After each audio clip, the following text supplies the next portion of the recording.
Good morning, everybody. Today we're talking about the Swedish axe maker Wetterlings closing its doors. I want to talk a little bit about who Wetterlings is as a company, why they might be closing their doors after over 40 years potentially in business, what it means that they're closing and what it doesn't mean. I have some thoughts on it and how this applies to the axe market, the axe world generally. You know, did we lose one of the greatest and axe manufacturing is now in structural decline? Why did this happen? Some thoughts that I have on the matter because I've been thinking about this for, it's been about a day since I found out, and I have some thoughts on just exactly what it does and doesn't mean. So first off, let's talk about Wetterlings as a company. Now, Wetterlings was formed along with Gränsfors, and at the same time, Hultsbruk switched to large-scale axe manufacturing for export in the 1880s. Now, this is the second industrial revolution, and just like everybody went to England about 60 years earlier, 67 years earlier, in the first industrial revolution. And remember, that's when we shifted from 1,000 people making small sections of fabric, just enough for themselves and their family, and maybe to sell every now and then to a neighbor. You would grind, it was a subsistence lifestyle. You would grind only what you needed for wheat and for flour on very small scales. You wouldn't really have industrial mechanical equipment until the first industrial revolution, and we figured out, wow, we can use rivers and streams to power water mills, and then we can saw logs, and we can grind flour on an industrial scale. We can do all of these things. We can centralize manufacturing. We can specialize. Wow, look at this. And everybody from all over the world was trying to get into these mills and trying to memorize them to bring them back to their home country. That's how we got industrialization in the US. We went to England and stole all of their technology to bring back to the Northeast. Now, the second industrial revolution was like the first one at light speed. It was jet fuel. Now we are using in industrial chemicals. We have electricity in many cases as the industrial revolution progresses. We've even got, galley telephones. We've got trains that run on steam, and the railroads, and steel production is at scales that allow us to make bridges and lay railroad tracks cheaper and better than ever, and conduct enormous warehouses out of materials that aren't susceptible to fire. I mean, we figured out how to punch steel when it's hot and how to form steel when it's cold. I mean, all of this we're coming up with different steel alloys that allow us to do all of that. The second industrial revolution is a level of productional technological increase that the world never saw before, and even with the internet, I don't think has seen it since. No matter how insane people think the internet is today, I think the second industrial revolution changed people's lives in a different way, in a more substantial way. So in the 1880s, you got to remember where we were as a country in the context of axe manufacturers. The naval wares industry was huge. Naval wares includes turpentine, pine tar, things that you get from pine trees. And the pine tree that you really wanted was the long leaf pine tree. Pitch pines were also there. We virtually wiped out the long leaf pine. It used to grow from, I believe, as far north as Washington, D.C., all the way down the coast through Florida, and even in all the way through, especially South Carolina, Georgia. Well, we nearly or did actually eradicate the longleaf pine all the way going from Virginia, and we just kept moving south, and then we kept moving west to use these pine trees. They used to scratch cat faces in these pine trees, because then the trees would actually excrete this resin that would be collected in metal containers. And actually those metal containers had to be invented too. Those were patented. Before, they were collecting them in the tree itself. We had cupped axes that you would use to slash, call them slash pines too, that you would slash these cuts. And then you could then progressively go down further the tree, making new cuts periodically.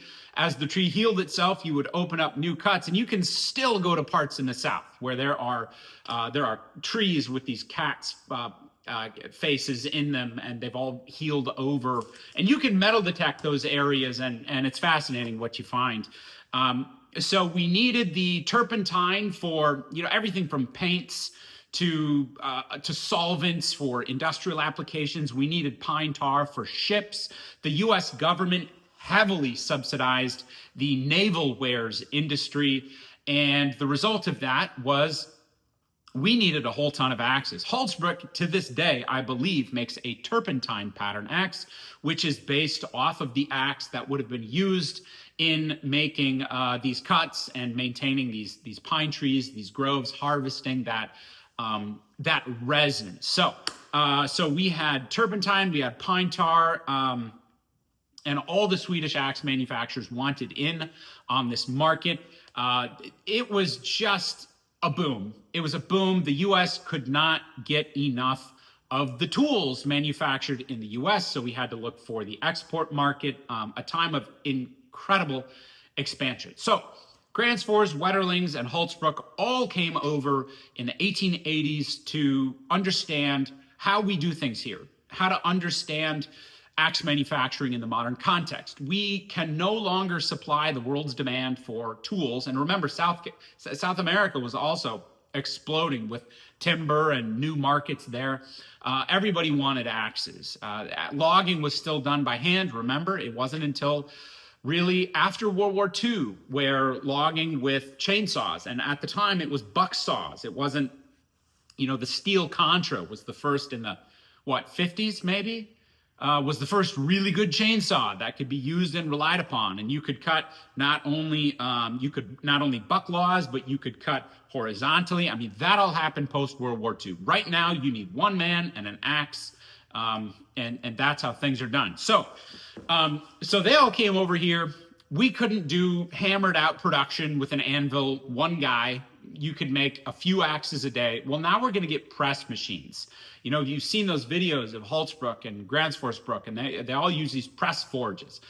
We have drop forges too, which are incredible pieces of technology. I think that drop forges are some of the coolest equipment that exist on Earth. The amount of force that they can apply very deliberately into a piece of metal, and the wonders that does for the crystalline structure of the steel.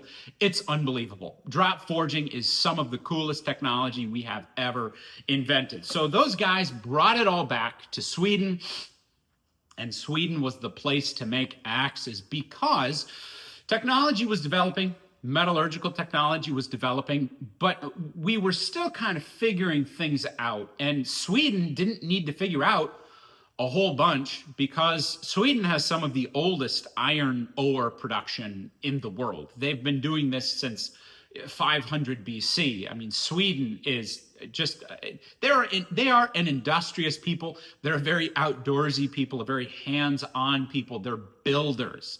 That's what the Swedes do.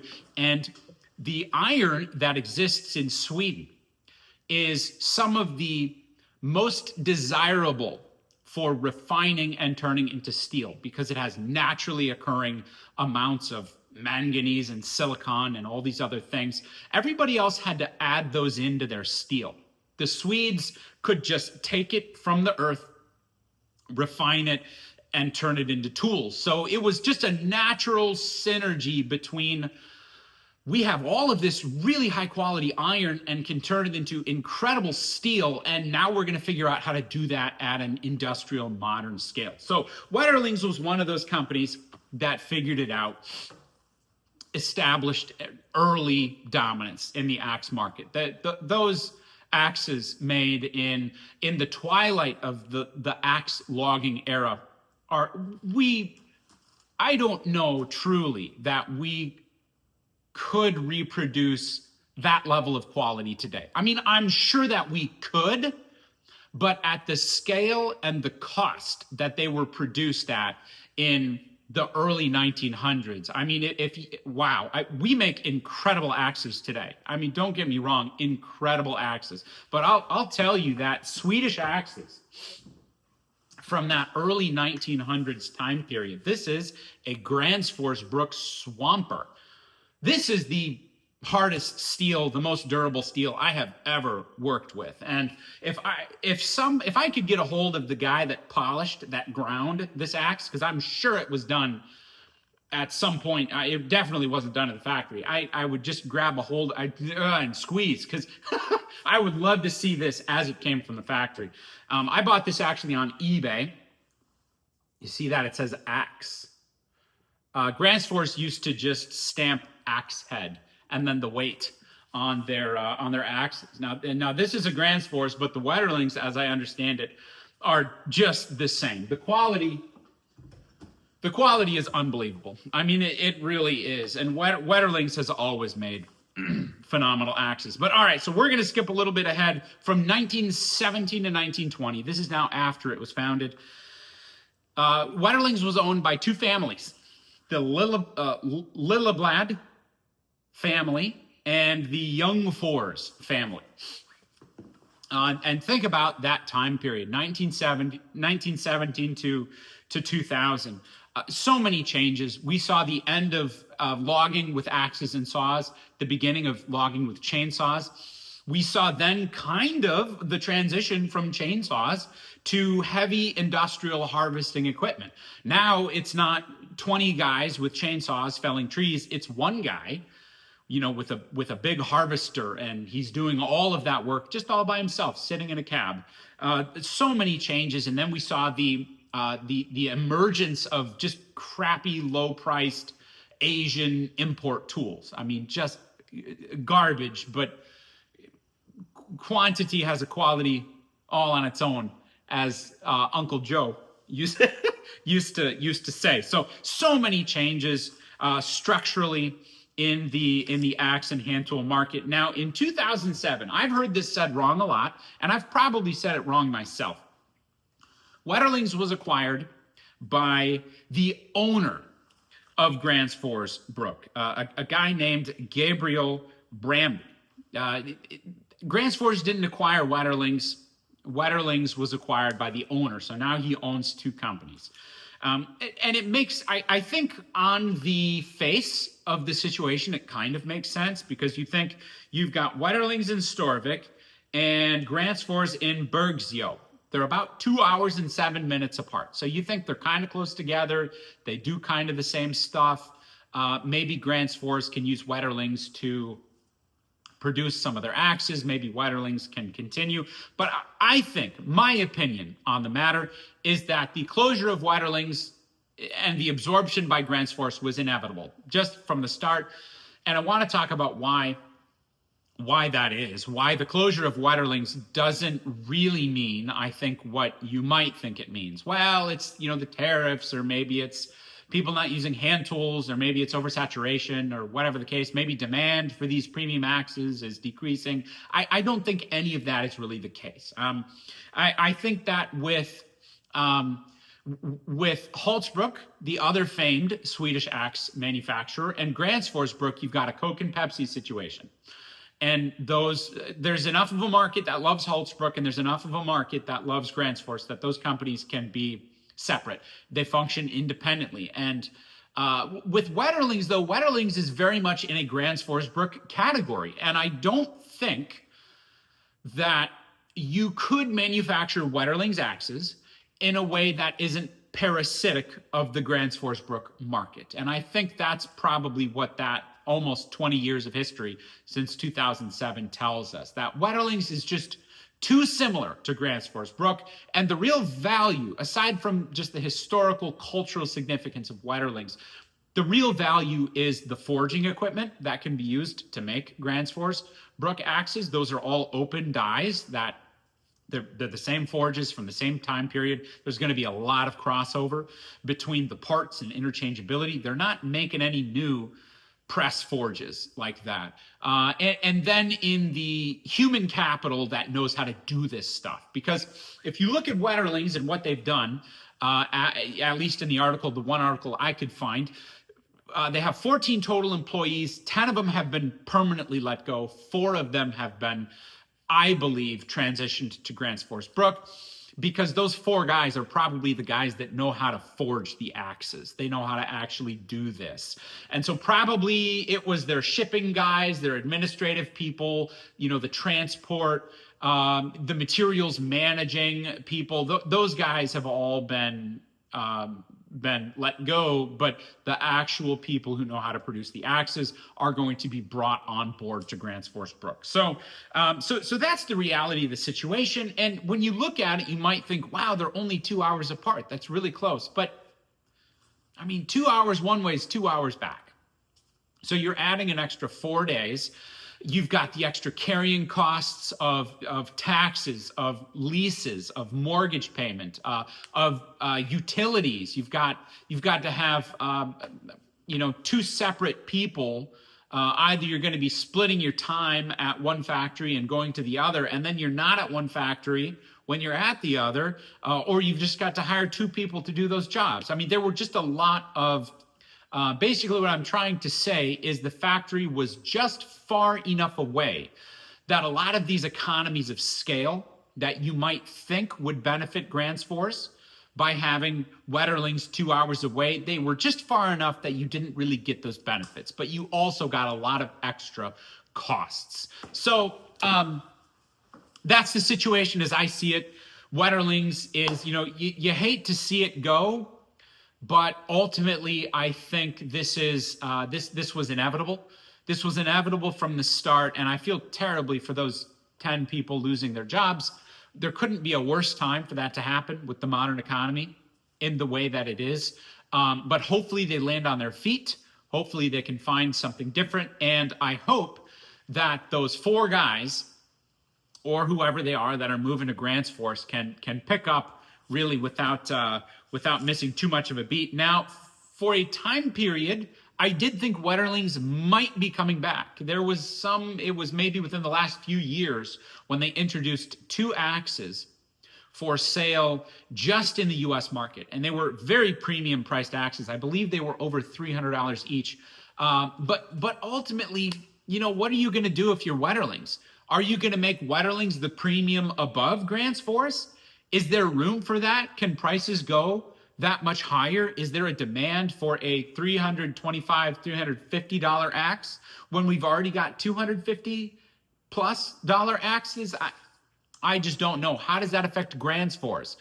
If now Grants Force, who's already the premium axe manufacturer, now has Wetterlings on top, what does that do to the Grants Force brand? I mean, I get it. When you look at this situation, it was time. I think it was probably a very strong effort for Grants Force and the Branby families to keep Wetterlings going. But that writing, I think, was on the wall from the second Wetterlings was purchased. Now, I think it's a very smart decision to transfer over the talent to Grants Force that can do that. Think of how long it takes to train somebody to run an open die forge, to heat treat these axes. It's a very skills intensive process. But yeah, so that's as I see it. If somebody can find that article, it's on the AxeCraft subreddit, and send it to me. I can't get the page translated, and it's paywall, so I don't speak even enough Swedish to know how to pay the money on the paywall. I'd love to see it. Would love to even hear from the companies. If anybody from Wetterlings or Grants Force Brook has any information they'd love to share with me, I would love to help get it out there. So, all right, guys, Wetterlings is gone, but I don't think the axe market, the axe industry at large is at any risk, at least not more than usual. So, all right, guys, thanks for watching if you made it this far, and I'll catch you on the next one.